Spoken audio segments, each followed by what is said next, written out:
देखें, शहबाज शरीफ साहब ने बात की थी, मैं उस चैलेंज को एक्सेप्ट करता हूँ और हम तैयार हैं, आएँ। अच्छा। 2018 का इलेक्शन जो है उसको भी खोल लें, उसकी भी तहकीकात करा लें और 2024 की भी करा लें।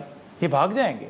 वो कह रहे थे कि अगर उस वक्त 2018 के अंदर सुन लेना, असेंबली में जाके सुन लेना, हम शुरू करने लगे, सुन लेना, वो एडमिट कर रहे थे कि 2018 के अंदर अगर जहाज़ों में और टाइयाँ पहना के, कोट पहना के अगर ठीक था तो 2024 भी ठीक है।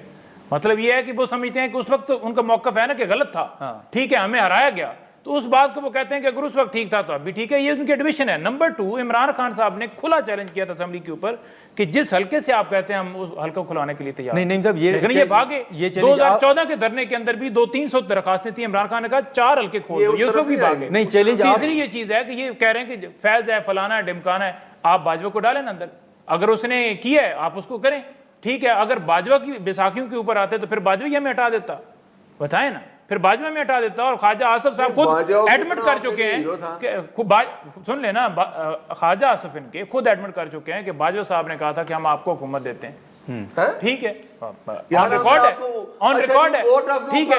अगर बाजवा हमारा, उन्हें पता चल गया था कि देखें अवाम के मैंडेट से ये बंदा आया है और ये आउट ऑफ सिलेबस आ गया, नहीं, लेकिन नहीं साहब, इसलिए वो नहीं साहब, जो अवाम ने दिया आरटीएस के अंदर 32 से 33 सीटें हमारी कम की गई थी, आज भी हम कहते हैं नहीं, लेकिन ये चैलेंज आप हुकूमत जो है वो कमजोर रहे, इधर हमें एमक्यूएम को मिलाना पड़ा और पार्टियों को मिलाना पड़ा ताकि आसानी से जोड़ तोड़ कर जाए। अब ज्यादा थी आरटीएस, बिल्कुल, तो आप करा ले 18 की फिर, और जहां से हम ये चैलेंज नहीं साहब आप कबूल करते हैं या आपकी पार्टी? पूरी पार्टी कबूल करती है। मैं पार्टी के ब्याह पे बात कर रहा हूं। तो फिर आप समझते हैं कि गौर साहब कहेंगे ऐवान के अंदर के जी हम कबूल करते हैं? बिल्कुल चले। अच्छा, ये तो बहुत बड़ी ब्रेकिंग न्यूज है। मैं कह रहा हूं कि आप बनाएं सर वो तहकीकात, बिल्कुल, हम तो सब भी कहते थे, ये सब भी भागे थे। तो आप समझते हैं कि गौर साहब कहेंगे कि जी बिल्कुल इंडिपेंडेंट तहकीकात होनी चाहिए, 18 पे भी करें, 24 पे भी करें, लेकिन राय सुल्तान सिकंदर से नहीं, इंडिपेंडेंट लोगों से, इंडिपेंडेंट जजेस से, ठीक है। उत्ते तुझिया को ना सिर्फ बट बैठ के तहकीकात करे थे, बह में के मोरा शेर इंज नहीं होना। अच्छा जी, ये काटे मुंह से निकल रहा है शेर ने जो हाल किया है ना 50 सालों से, आज कौम के ऊपर ये जो अज़ाब मुसल्लत है।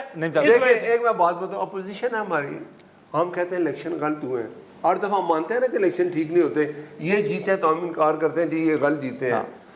इलेक्शन कमीशन अभी नया आना है ना, कानून क्या कहता है कि अपोजिशन और हुकूमत बैठ के नया इलेक्शन कमीशन लाए। मुझे बताएं आज तक इन्होंने कहा है कि आओ बैठ के इलेक्शन कमीशन नया लाए? इनको इससे सरोकार, हम इनको कहते हैं आए बैठे यार वो तो चेंज कर लो, उसके रिफॉर्म्स ले आओ, आने वाला इलेक्शन ठीक हो जाए जो आएगा 5 साल बाद। तजावीज़ भेजी थी हमारे जो लीडरान है, उमर अयूब, शिबली फराज, उन्होंने अपनी इनपुट दी थी, उन्होंने कहा कि चेंज करें। सुन लेना, नहीं सर आपने एचएक्सी साहब से राब्ता किया है कि मैं आपको कहता हूँ ये सुबह अपोजिशन कहे जी कि आए इलेक्शन कमीशन नया लाए, उसमें तो आपको तो हमें कोई इतराज नहीं है ना। बट साहब एक सवाल, एक बात का जवाब दे दें। इलेक्शन कमीशन अपनी मुद्दत पूरी कर चुका है, हाँ, वो तो पूरी कर चुका है, ठीक है। उसके बाद किस आइन के तहत वो तो आईनी तरमीम हो गई थी ना, आईनी तरमीम के जरिए बाद में हुई। बात यह है कि उसके बाद उसने कंटिन्यू कैसे किया? नहीं वो कंटिन्यू तो आईनी तरमीम। अभी मैंने सुना है किसी का पत्नी उन्हें मेंबर बनाया उनकी वाइफ को, वो किस कानून के तहत नवाजा जा रहा है?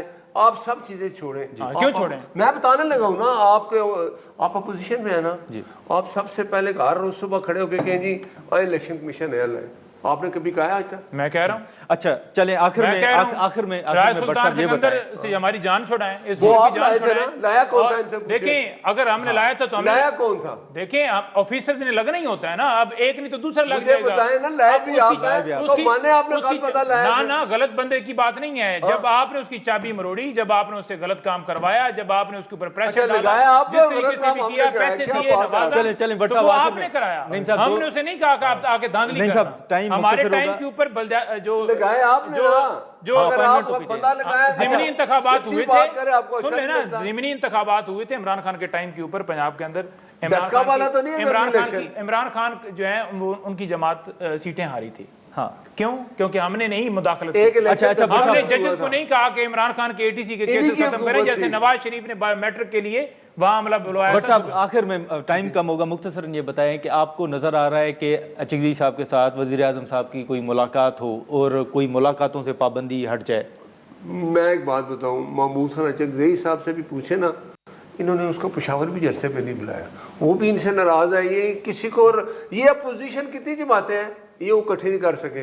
ये नायल आदमी है, ये कुछ नहीं है। सियासी लोग जो होते हैं ना वो रास्ता बनाते हैं। हम और मुस्लिम लीग और पीपल्स पार्टी में कितनी लड़ाई थी, हमने मिसाके जमहूरियत किया डील एक अब इनको, और उसमें साइन में इमरान खान भी शामिल था। अच्छा बिल्कुल ऐसे। अच्छा नईम साहब, आखिर में ये बताइएगा सर कि आप समझते हैं कि मुज़ाकरात नहीं होंगे, और दूसरा ये जो बैरिस्टर सैफ साहब के हवाले से खबरें चल रही हैं कि वो शायद खान साहब के साथ कोई मुलाकात करने जा रहे हैं, ये दुरुस्त है?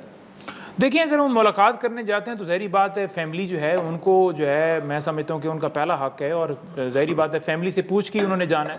अब फैमिली के बगैर कैसे वो जा सकते हैं? फैमिली को होना चाहिए, डॉक्टर्स को होना चाहिए जो चेक कर सकें। याद रखें कि अपोजिशन और हुकूमत, सियासी जमातें कभी हुकूमत में आती हैं, कभी अपोजिशन में होती हैं।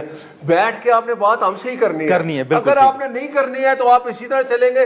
अगर आप सियासी लोग हैं तो आपको चाहिए कि हुकूमत के साथ बैठ के बात करें।